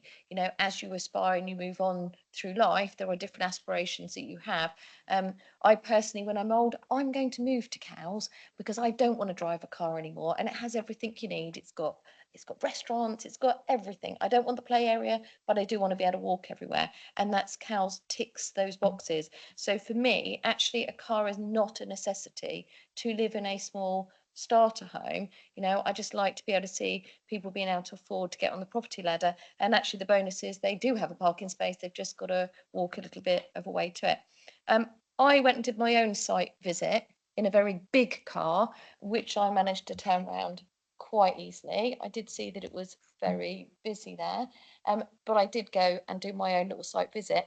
I'm really sorry, but with the amount of fencing that's around that site, if there was wildlife and stuff like that, they ain't there now, because they've honestly, some fox has got to be really able to climb well to get over the top of that. And I didn't see, when I was walking around, any signs of anything digging under to get under there. So if it had loads of wildlife, I don't think it did when it was a play area, because foxes and badgers don't tend to be around where kids are kicking footballs. You know, it's not their known territory to do that. And I think since then it's been fenced off. So if an ecology report came, I can't see that it's, you know, the local nature reserve. I agree with Councillor Lilly, it looks a bit like a scrubland. I'm very concerned about the idea that the boundaries and things like that have moved on this site. The developer could quite rightly say, if this isn't measuring to what it should be, and people have gained space over the years, that it could be regained. So I think that's a very dodgy wicket to be on at the moment. I would be slightly concerned about that. But as matter of debate, my feeling on this is if we refuse it this evening, we don't look at some way forward, this will be back. 100%, it will be back in front of you and it will have all the boxes ticked. So that's just my feeling on it for what it's worth. Thank you, Councillor Mosdell. Councillor Spink. Thank you, Chair. I'm predisposed, if we go ahead today, to reject this application. And the basis for that is that, as I've already said, I can't see how we could possibly go ahead, in my view, with, I don't see how we can I don't see how we can go ahead and grant the planning consent when there is no ecology report. And an ecology report is required. And I do think that refusal would open us to a judicial review on that. I just cannot see how it can be right. And this local authority has a practice, if I may say so, of allowing developers every opportunity. I've got numerous planning applications in my ward where it's been re-advertised 2 or 3 times. And yet we seem to be closing the door on this development very quickly. So I would be against, I will vote against. I may still vote against if it's deferred, but I think it's the right thing to do. And I think that there are 2 other points that I'd like to raise if we need to raise matters, if it's going to be deferred. That is, I endorse, as it were, the right of access, and in particular the fire problems at 7.47 and also 7.45, which is a lack of a visibility splay went to the southwest. So there are other bases on which one could refuse the application even though we defer. And I would have thought it would be permissible to defer on the basis that we take the view that the applicant should have the opportunity to put in the ecology report, but that our view is that everything is still open. I don't agree that one has to set out in these circumstances. It would be wrong if one deferred it on the basis that if the applicant came up with a good ecology report, that we would then allow it. But I don't see that we have to go through every single item upon which and fetter our discretion in that way. I think it's perfectly acceptable to say that we're concerned there's no ecology report. We think the applicant should have an opportunity of preparing one and submitting it, but that we take the view that there's a problem under paragraph 7.7, 7.45, 7.47, sorry, 7.45 as well, and that we're adjourning it, deferring it to give the applicant the option of providing the ecology report, and we will then look at the application in the round when it comes back before us, because it's a balancing act after all. And it may be that the ecology report isn't as clear cut as one thinks it is. And then it may be that, for example, the access point at 745 strikes us of greater weight, as it were. Finally, I'll just say this, that I don't particularly like the argument or the recommendation based on the fact that because there's already houses there, it doesn't matter if the visibility splay is inadequate, and it doesn't matter if the regulations or the guidelines for the fire brigade are not fulfilled. I take the view that if new regulations come in, we are bound by those new regulations. We can't say, well, there's half a dozen houses further down the road that have to put up with that. I don't think that's right as a matter of law either, and it's not fair. So I will probably I shall definitely vote against this matter tonight if we go ahead. I shall probably vote against it next time, but I've got an open mind on the basis that I want to see what the ecology report has to say. And then I'll weigh it against those items that I think need consideration. And I think that's how we should approach this with respect. So I endorse the motion of Councillor Quirk, which feels like it was made about 4 days ago. I support that for a deferment. Thank you, Councillor Quirk. I appreciate it, and thank you for bearing with me. I appreciate there is that proposal on the floor, and I'm quite keen to ventilate as much as we can these points, because I think you raise some interesting elements which may feed into what others are thinking and feeling, and ultimately how they vote.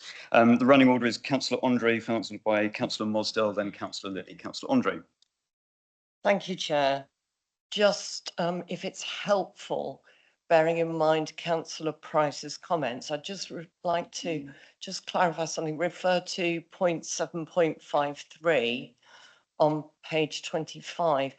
There still seems to be a little bit of a question over the ownership of the land that is to be provided for the 6 parking spaces. And it does say, to ensure that the necessary parking would be provided for the housing, officers recommend that in the event of approval, a planning condition should be imposed that would require the parking spaces to be provided prior to the commencement of the housing development. This would ensure that in the event the land was found not to be owned by the applicant, that the development could not commence. I think this is quite significant. I'd also like to just clarify, if I may, these 6 parking spaces, just to be clear, are not, to my understanding, to be allocated 1 to each of the 6 properties. So all they're doing really is providing 6 extra parking spaces. We know that parking is already an issue in that road. So I don't think that in a way that can be considered as providing 1 space per 1 new house, because it is just going to be a free-for-all. And I would like to propose now that we go to the recommendation of officers. So I'd like to put an alternative recommendation on the table, please. Is there a seconder for that? Councillor Price. Yes, point of order. I appreciate we have a substantive motion, but yes, Councillor Quirk. Sorry, did you want to speak further than that, or simply that we have the substantive motion? Fine. Well, we do have the, so we will need to vote on that first, but I certainly have that recorded. Mr. Chick, do you want to speak to Councillor Andre's point regarding parking and the conditioning and the material balance, if any of that affects? Yes, so if the application was recommended for approval, there would be a planning condition that stated that those 6 parking spaces must be provided for the houses, and we'd expect them to be allocated 1 per house, just to ensure that they were used correctly and those houses did have the spaces that are proposed for the application. Thank you. That answers your question. We have Councillor Mosdell followed by Councillor Lilly. Councillor Mosdell. Sorry, I just need to ask this question. Councillor Spink said about 745 and 747 being a problem, but when I read 745 and 747, I think I read it a bit differently, that it said that actually there had been no accidents in the area and the Island Roads didn't feel that this was going to make it any worse. And they also said about the fire brigade and everything that this wouldn't be a problem. So I don't know why I'm reading 745 and 747 as not a problem. I'm slightly confused. Thank you. Mr. Chick, could you clarify that? I think Councillor Spink's point, I don't want to put words into his mouth, is that ultimately it can be interpreted in 2 ways as a decision maker. You could see it as a regulation, which, as Councillor Spink said, is unfair, then to make a distinction as to existing residents, or of course, as decision makers, we come ultimately to our own decision about the reasonableness of whether that is a problem or not. But perhaps, Mr. Chick, could you speak to that generally? Thank you. Yes, so as always, the recommendation is only that. And so the advice from Island Roads is that the visibility relating to the proposed access is not suitable. It's 4 metres deficient. Officers have weighed that against the rest of the merits of the scheme and also the existing situation in the area, and there's been no accidents in the last 3 years associated with that junction. So the officer of advice is set out there saying, on balance, it's considered to be acceptable. Planning committee can reach a different point of view. They can reach a view of, no, it should be 18 metres, and that is it. In terms of 7.47 and the emergency vehicles, that again would be the same scenario. So Island Roads have advised that because it's an existing situation, that fire vehicles couldn't reach within the certain meterage of those properties and would have to turn. But there's not a material, the situation is materially worse. The planning committee can reach a different conclusion, more hardline conclusion, which would be that emergency vehicles couldn't get within a certain meterage without reversing, couldn't get directly up to those properties. So in line with what the guidance says, the application doesn't comply, but it could be taken two ways. Thank you, Mr. Chick. Councillor Lilly. Well, firstly, the applicants asked us that either we approve or we refer, so they have an opportunity to provide the necessary information. My feeling is if the applicant supplied the various information and discussed it with planning officers, that their recommendation could change to one of approval. And I think we should give that opportunity for that to happen. The Isle of Wight does have urban areas that have terrible parking issues. You know, I'm a councillor in Ryde, and it can be an absolute nightmare. The reality is particularly young couples starting out need housing in urban areas so that they can, have access to all the things, easy access to walking and to work and side. And I think I take the points of Councillor Price that we do need these little pockets, but I don't think this was a pocket in that category. I think that it could actually be housing, and I will support at this stage deferment to give the applicant an opportunity to answer questions so that recommendation can come back to this committee, hopefully with recommendation. And can we move to the vote, please? Thank you. Thank you, Councillor Lee. I think we will move to the vote. I believe officers have been discussing potentially a form of words in relation to the proposal made by Councillor Quirk, seconded by Councillor Spink. What I wanted to say briefly is that I was quite seized by a comment that the local member had said, which was, quote, "They are homes local people want." I think for me that is quite a powerful point. It's obviously been discussed by colleagues today, given the otherwise neutral planning balance of some of those other matters, which I don't feel are insurmountable. So I say that simply as that I thought was quite an important point, along with everything else that has been said tonight. Councillor Spink. Thank you, Chair. Chair, I should have made a declaration, I think, because I arrived a little late. It slipped my mind, but I should declare that Councillor Richard Hollis, who addressed the committee, is known to me, but it's not affecting my view of this matter. But I do know him, and at one point, well, I know him fairly well as a colleague, but it's not affecting my view on the matter one way or the other. Thank you. Thank you for your candour. I appreciate that. I don't think there's any issue there in regards to that at all. I think, therefore, we should move to the vote, save that. I don't know if officers have a proposal encapsulating what Councillor Spink has said and others regarding the reasonableness of noting some of those other issues, such that we do not vetter our discretion. I'm just going to take a brief pause while I take advice. Splendid. So we have a form of words, so I'll ask Mr. Bolter to read through those, see if you're happy, and we'll move to the vote. Mr. Bolter. Thank you, Chair. So just for clarity, councillors, what I'm about to read out is the understanding of the motion that was originally tabled to you. It doesn't then expand along the lines as you've just discussed. So it's, shall we put it this way, it's your starter for 10 on this point.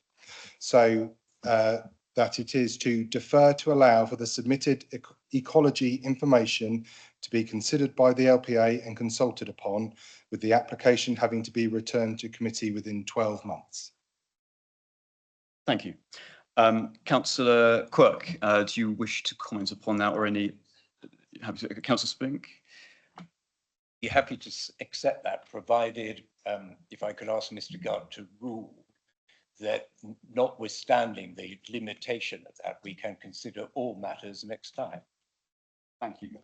Thank you. Mr. Gard, are you able to speak to that? Yes, thank you, Councillor Spink. I'd love the power to rule. I don't think I have that ability, but I certainly have already emphasised the point to Councillor Price earlier that it will be you. My advice to you when it comes back before you, if that motion is carried, will be to consider the entire application. And as you've said previously, it's perfectly within your gift to take the additional submitted information and weigh that as part of a balance. Absolutely, that is an essential part of the process. So, yeah, thank you. Thank you, Mr. Gard. So we move then to the vote if the sponsoring councillors are content, which is to defer this application for the reasons enunciated amongst us this evening. All those in favour of deferral?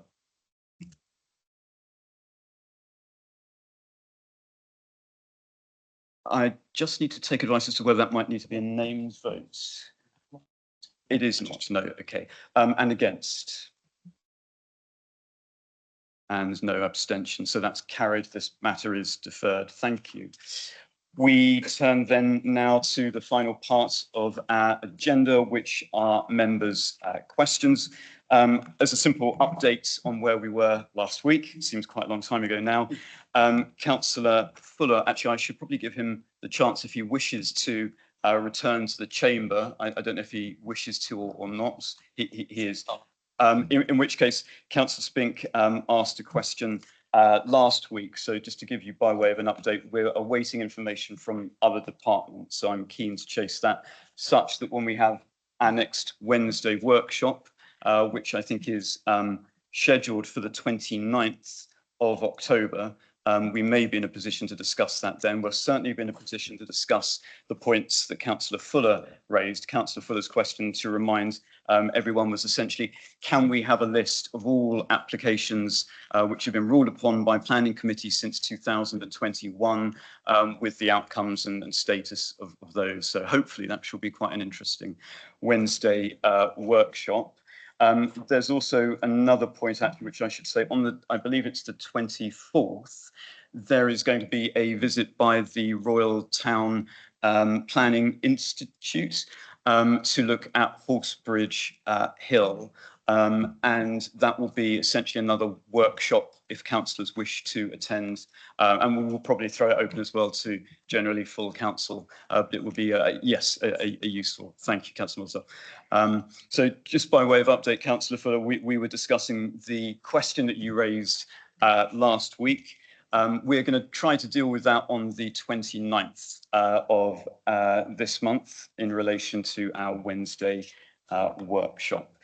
We have one written question, which is from Councillor Spink, so I shall read that out. Regarding application 22/01720/OUT, outlined for a mix of residential employment related developments, including 2 access points onto Newport Road, land south of Somerton, Industrial Park, Newport Road, Cowes, Isle of Wight. The question is as follows. Why was this application for up to 163 houses and 4,200 square metres of commercial uses on greenfield agricultural land not referred for determination by planning committee in accordance with the provisions of the Constitution, Part 3, paragraph 3.161 in relation to referred applications? So this was addressed to myself. It's essentially a matter that's not for my determination, but this is the essential constitutional position, which is the short answer is because it doesn't need to be. A more detailed answer would be that the council's constitution sets out that, quote, in accordance with best practice, most applications will be dealt with by an officer using delegated powers, except those applications which are referred for determination by the planning committee, end quote. The constitution then goes on to explain the criteria for the application referred to the planning committee. So in simplified terms, that is essentially applications which are submitted by or on behalf of councillors of the Isle of Wight and certain council employees. Those for Isle of Wight council owns land, those which are directed to the planning committee by the strategic manager for planning and infrastructure delivery, or subject to a successful call-in request from the ward councillor to the chairman of planning committee. So for the application in question, the first two considerations weren't applicable. The ward councillor did not make a call-in request. That's Councillor John Nicholson. The full provision for an application to be directed to the planning committee by the strategic manager is as follows. So applications which the strategic manager for planning and infrastructure considers, one, have a genuine island-wide significance due to their size or impact, or two, raise marginal and difficult policy issues, including inconsistency between policies or those classed and advertised as a departure, or three, are contentious amongst the wider island communities or of significant impact to a locality. So in other words, it's not a duty or a requirement for that strategic manager to automatically direct an application to planning committee. In this instance, the strategic manager did not. The constitution sets out all of those points, as we are aware. Now, clearly it comes down to essentially a question of opinion and the way in which we weigh that. All of us here will probably, as we have demonstrated tonight, reach different opinions in different ways. I think the issue here in terms of the call in by the ward councillor, who had every opportunity to do so, but chose not to. I read that, and again, may well be wrong, I read that as the fact that he wasn't pushed by his community to do so, or for whatever reason, he felt that it could go forwards in the way that it did. Now, I'm not going to put words into Councillor Nicholson's mouth. I'm talking about the simple theory as to how this works as a mechanism. We can certainly debate that, but I'm not necessarily sure whether we're going to come to anything that is useful. So I'm quite keen to ensure that we don't stray into the territory of criticising or making points about individuals, but simply talk about, and I think it is a valid point that Councillor Spink rightly raises, the way in which we interpret the Constitution. We had a point of order at the outset of this meeting from Councillor Jones-Evans, and I think, again, right to do so, about essentially historical artefacts which are left over from previous interpretations of how the Constitution works, which is to say that essentially the Constitution is a lengthy document. We interpret it differently. We all have different exigencies which weigh upon us. We're going to come to different conclusions. Supplementary, Councillor Spink. Yes, please, Chair. I agree that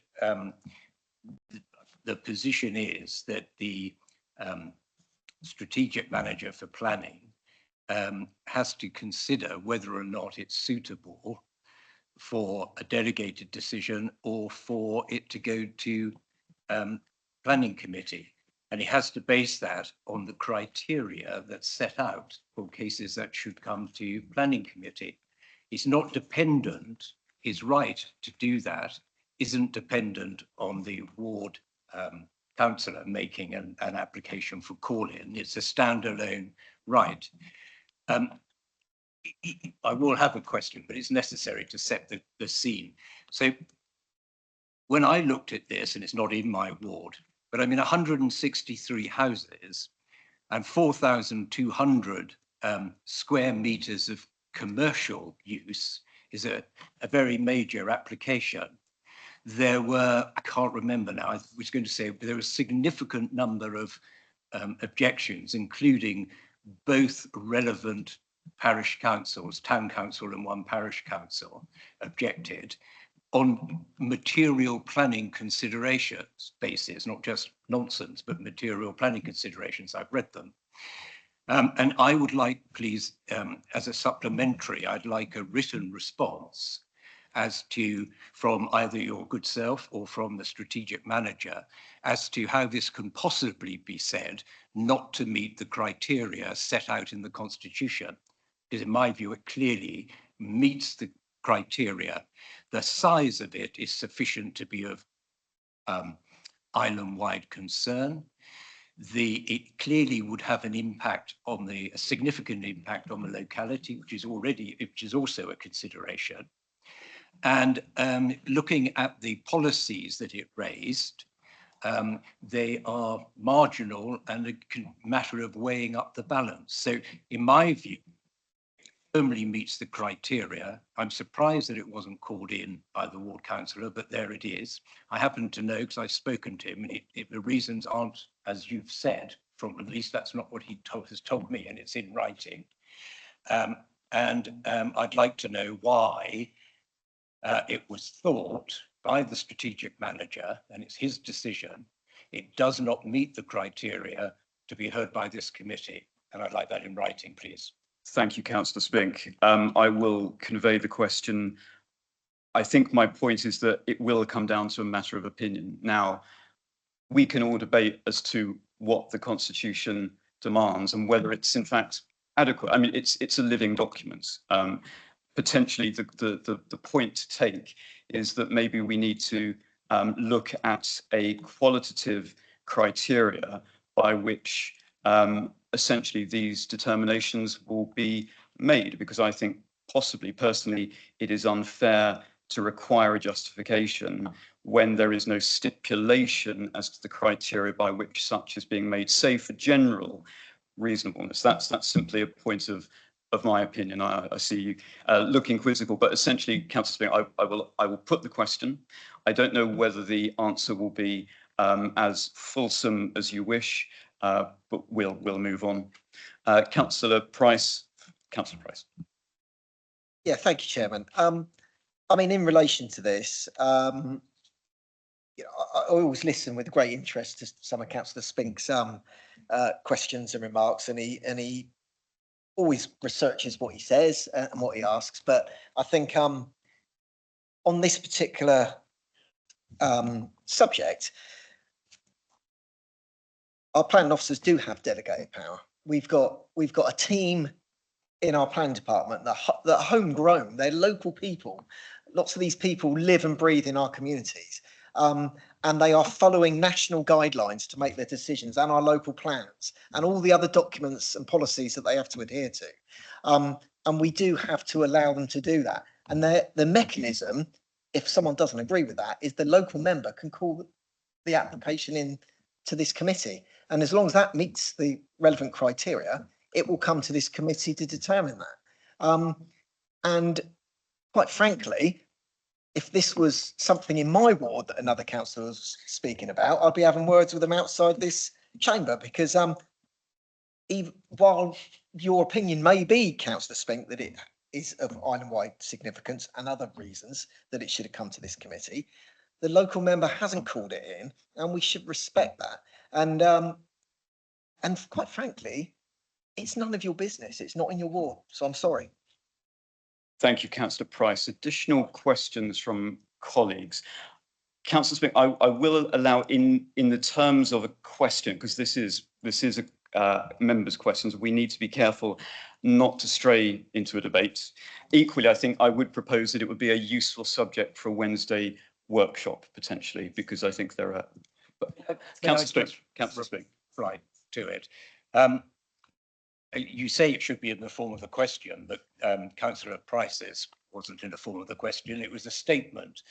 And so my statement, and I'll stick a question mark after it if I must, is simply this, that I did speak to the ward councillor prior to me raising this, and he had no objection at all. Secondly, the criteria is set out in the Constitution. It is the duty of the strategic manager to consider that criteria regardless of whether or not the ward councillor has called it in. That is what the Constitution says. And it's a perfectly reasonable question to know why in the strategic manager's view, it did not meet the criteria. It seems to me it's overwhelming, in my personal opinion. And in that case, I would simply like, and I don't know why it's controversial, an explanation in writing as to why the decision was taken not to call it in. Thank you. Thank you. And noted, and as I say, I will pass that on. We will have a reply. We are going to avoid getting into opinion and debates at this time, but I think we absolutely will ventilate it at Wednesday workshop. I'm also mindful of office time, but certainly I think in terms of how we proceed forwards with this, let's get a response, let's debate it within a workshop. This is, I think, part of a wider issue of the Constitution and how we can firm it up. And as obviously one of the architects of it, Councillor Spink, I know that you've spent a lot of time making it as watertight as possible. There is more work to do, potentially, as with any living constitutional documents. Additional questions? Councillor Lilly? Councillor Lilly.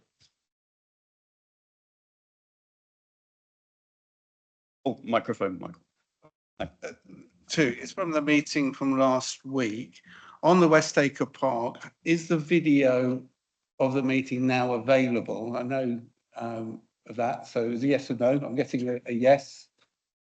My second question is, as you know, there was a report done by the officers regarding Westacre Park judicial review that was coming to the meeting on the 19th of August.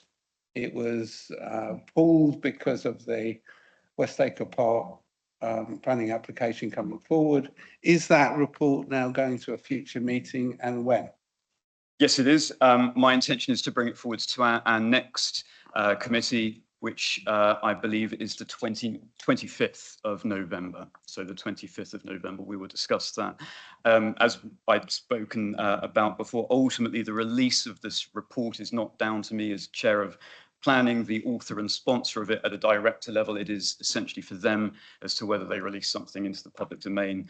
As we've discussed previously, I considered it sub judice at the time. I appreciate that there is a plurality of opinion on that, but certainly as we move forward, we will discuss it, and I will undertake to make sure we have significant time to discuss it as well, to the extent that I can influence such. Supplementary. My last one from last week's meeting, can you as chair sort of look at how we in future can prevent the kind of acrimony that actually happened at that meeting? And I know one of the speakers was so distressed they actually left before they spoke. I don't want to get into comment or debate about it. I have put in a formal complaint about how that sort of happened, but can we look at how we prevent that in the future? We certainly can. I'm mindful of the duty of care that I have as chairman, as indeed I think we all do to each other. Absent trying to encourage a general environment where things aren't contentious, there are obviously positions we can take with regards to security, with regards to training, with regards to general policy, and that's something that I will discuss and perhaps promulgate. Obviously, there are some matters which are simply contentious, and no amount of amelioration will take away from that. I'm always keen to intervene, but at the same time, it's a balance, because ultimately all colleagues have a democratic right to speak.